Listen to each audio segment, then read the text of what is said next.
قال الله تبارك وتعالى ولقد يسرنا القرآن للذكر فهل من مدكر.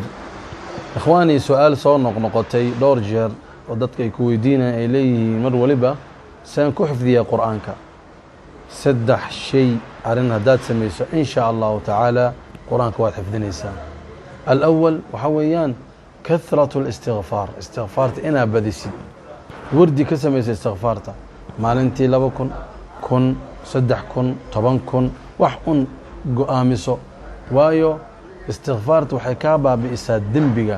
dembigan haddii qalbigaaga ka baaba'o ilaahay subxaanahu wa tacaala nuurkaasi qur'aanka uu gelina haddii dembilo tahayna waxa weeyaan wax baa kaa xijaabaya.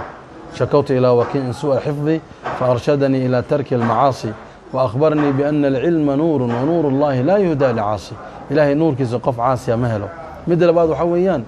hal musxaf inaad ka akhrisid quraanka oo kitaab kale aadan taabanin di kaas ka dhamaado mid kale soo iibsatid noociisa ah. mid saddexaad waxa weeyaan kathratu qiraa'ada inaad badisid maxaa kamid ah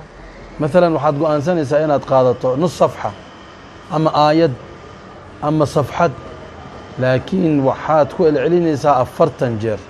صفحداد إن شاء الله تعالى أفرتن جير أخرسي ويلي جيدا كالو مميسو مدى ذلك الشيطان كوحو لغا يابع إنه كله وحاد الرب إن سدح جزء أفر جزء أخرسي دي وحا وقتي يا كالو مي وقو مركا أفرتن كجير الصفحات أخرين يسيد وحاد لم مثل تهي نينكا أو لبجز أخريي اسكو أجراتين إن شاء الله تعالى ولبدو جزء أفرتن صفحو